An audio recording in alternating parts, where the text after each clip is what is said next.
but we not in the game to take punishment. Oh. He was turning this guy all night, and this guy know he didn't win. And was he tough? Actually, very tough and rugged. Shakur, shut me up. Real quick, Shakur. I'm right here. Shut me up. Shut me up. Hello. For real. I don't know why. Just don't cry, bro. Don't cry afterwards. I don't know why. Please don't cry. All right, he'll take it on the chin. He'll be all right. You gonna cry, man. Now watch this. Man, watch January 31st. Pound for pound list, man. After the fight, I want you to talk everything you've been talking since I've been baby. Man, I can't wait, I'm gonna show you. Man, I wish it was tomorrow, man. I wish it was today, man. Man, we could... I'm ready right now. Shut you down. I'm ready at any given time. I'm tired of your mouth, bro. I'm tired. During the media event, Floyd Mayweather responded directly to Teofimo Lopez, making it clear that flashy talk has no real impact when preparation, precision, and control take over inside the ring. Then I put in the work Saturday night.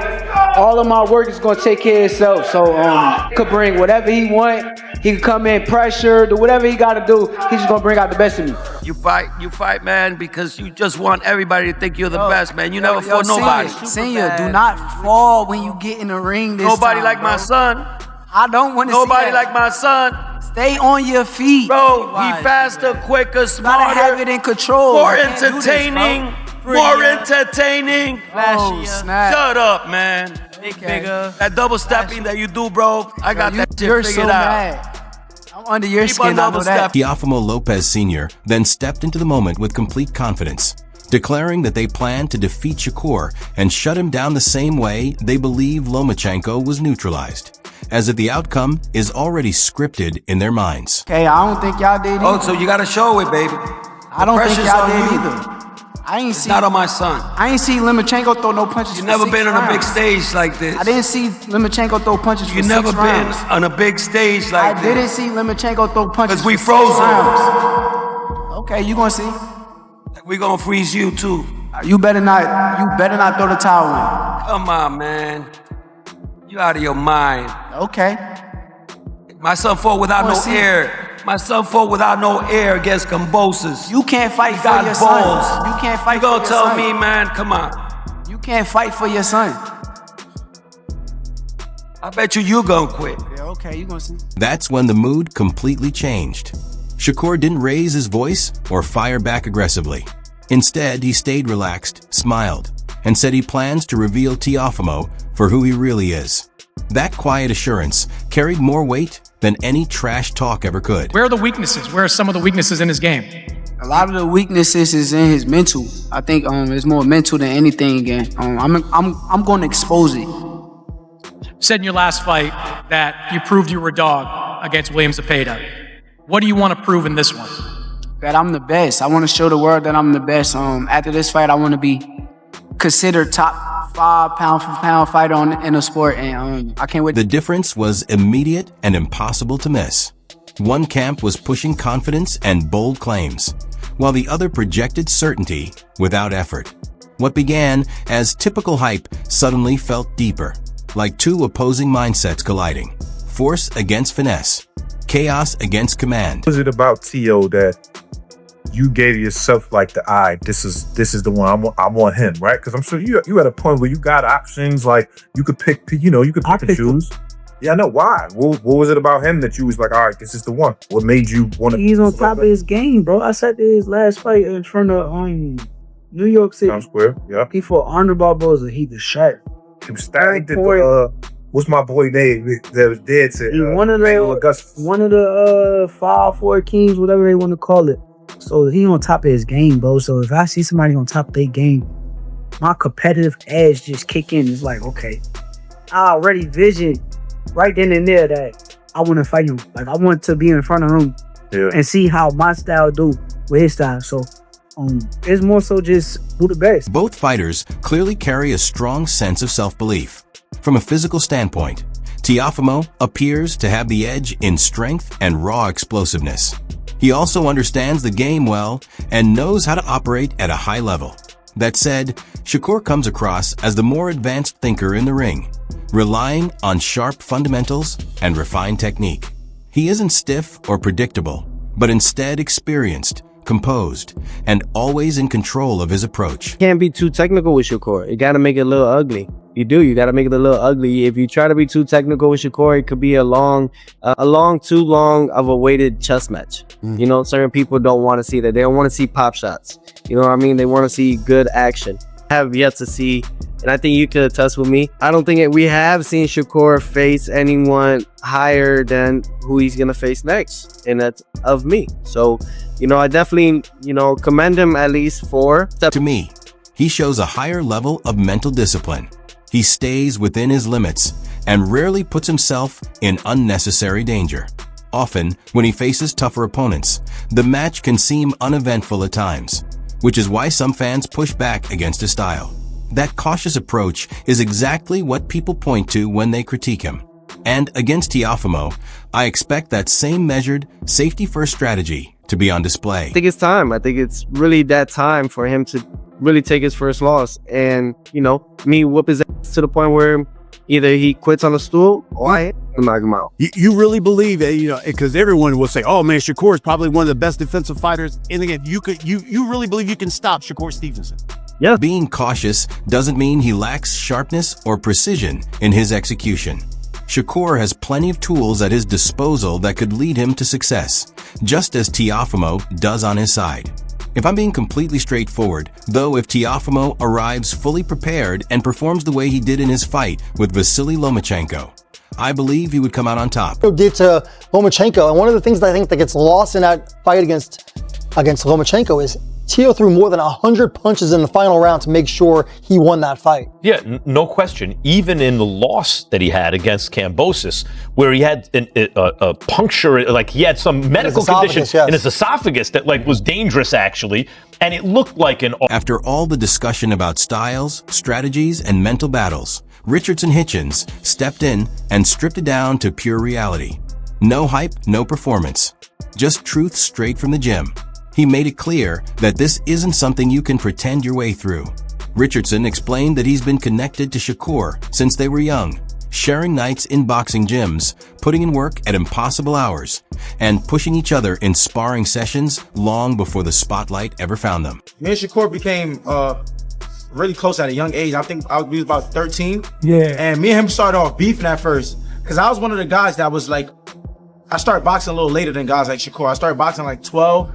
Oh, okay. Shakur and them guys was boxing like at 5, 7 years. That's why his words carry weight. When he says Shakur operates on a different tier, it isn't praise from a fan, it's drawn from first-hand experience.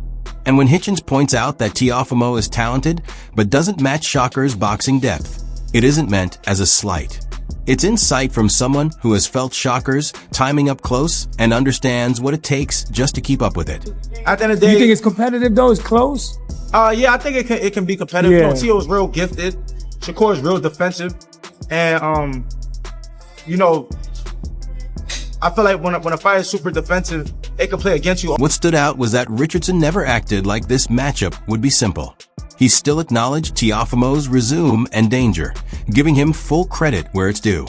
But no matter how the conversation moved, he kept returning to the same conclusion. From a pure boxing standpoint, Shakur operates differently. When he mentioned that Teofimo told him Shakur hasn't faced anyone like him, you could almost sense Richardson's quiet amusement, as if to say, experience works both ways. Another key moment was when Hitchens admitted that leaning too heavily on defense can sometimes turn into a weakness. But he quickly made an important clarification. Shakur isn't just someone who avoids exchanges. He's an elite thinker in the ring, constantly adjusting and solving problems in real time. That's a difference many people overlook. And the confidence behind it all wasn't flashy or aggressive.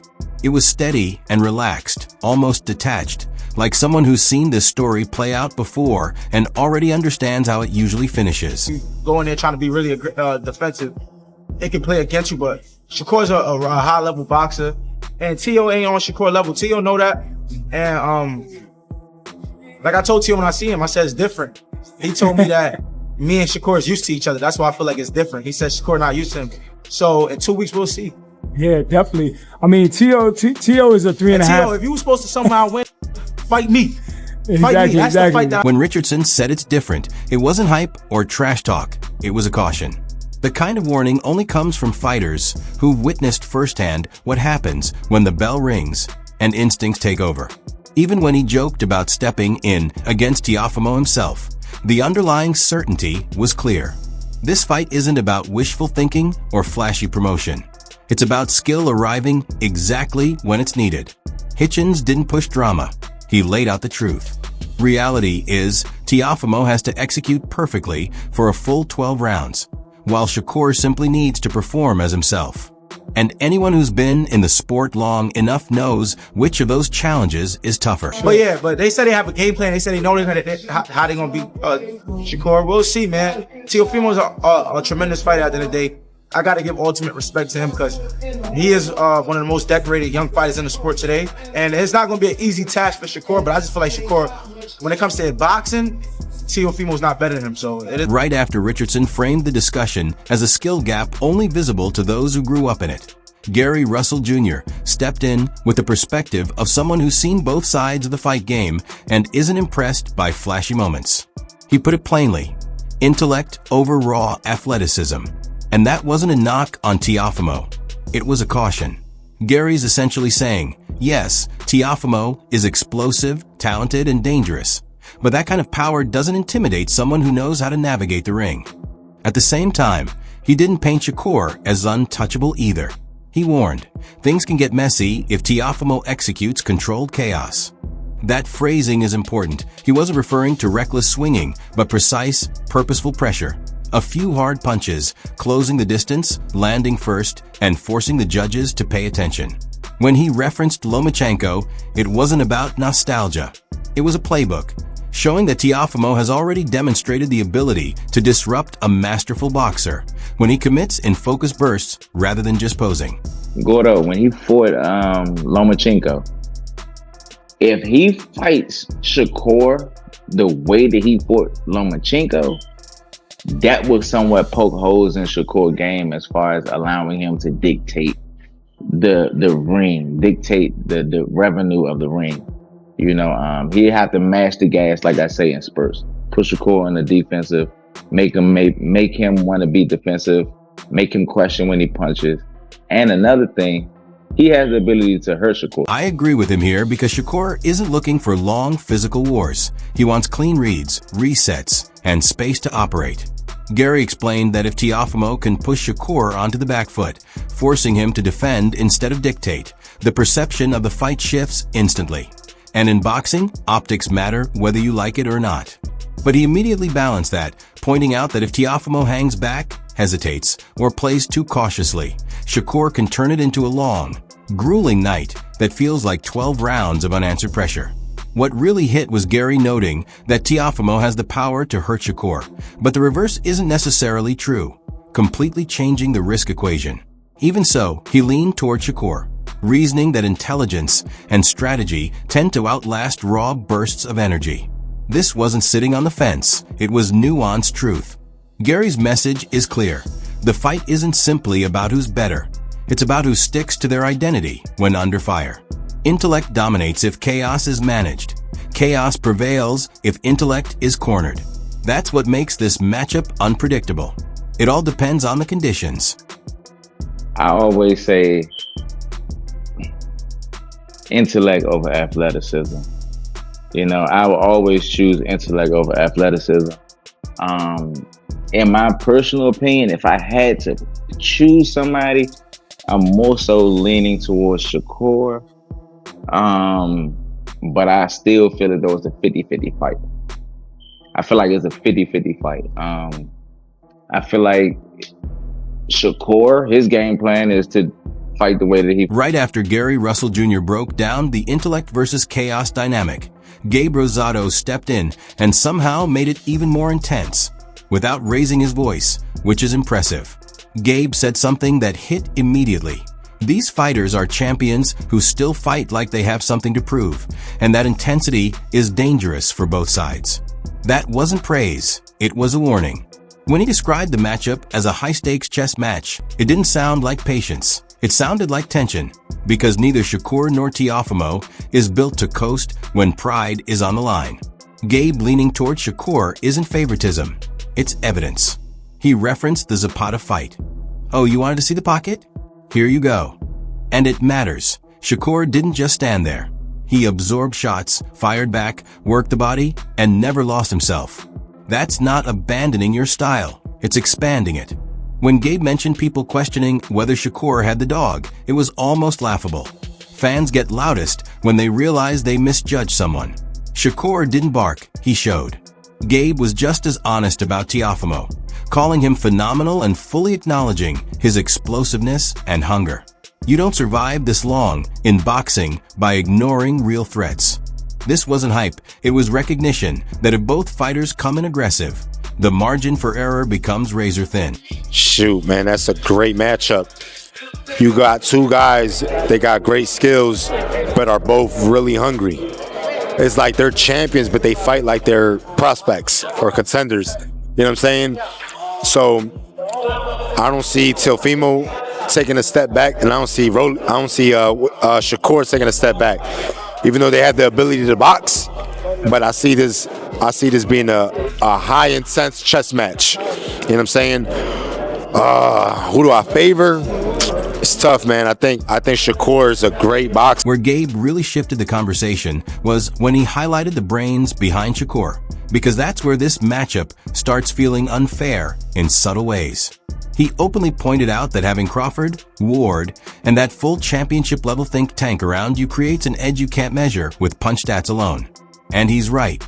That's not just advice. It's experience quietly guiding you during camp, mid-round, or in moments of doubt. I love that Gabe didn't claim Shakur wins simply because he's better. He said Shakur wins because he's prepared from angles Teofimo might not even anticipate. You can be athletic, explosive, and skilled, but if your opponent is being sharpened by people who've solved every puzzle before, that's real pressure. We could debate style matchups endlessly, but Gabe's point is this fight could be influenced before the bell ever rings, through conversations, adjustments, and instincts honed over years. That doesn't guarantee a win, but it explains why so many experts favor Shakur. Not because Teofimo can't triumph, but because Shakur continues to layer his game while staying true to himself. And that combination of hunger plus guidance at the highest level, that's intimidating. But Teo's that dude too, man. But I would lean a little bit towards Shakur. Why so? Just because he showed a different element in what he did against Cepeda. He showed, all right, y'all want to see me stand in the pocket? I'll stay in the pocket. He stood in the pocket with Cepeda. He broke him down to the body. Yeah, I mean, combinations. Had good defense. Took shots and showed that he could take a punch. So people haven't seen that side of Shakur, and he demonstrated that. So he got the dog in him. So everybody questioned it. He stepped back from all the hype, camps, and bravado. And this fight boils down to a single question we keep avoiding. Do you trust discipline more than disruption when everything is at stake? Teofimo brings raw power, athleticism, and that explosive belief that one moment can change everything. Shakur counters with patience, precision, and a system built to erase opportunities before they even exist. We've heard the confidence, the caution, and the respect from those who've truly experienced both styles in the ring, and none of it feels staged. That's why this matchup is dangerous no matter the outcome. If Teofimo imposes chaos on his terms, history shows he can challenge even elite fighters. But if Shakur keeps the fight within his rules, control quietly crushes momentum. There's no simple answer here, only consequences.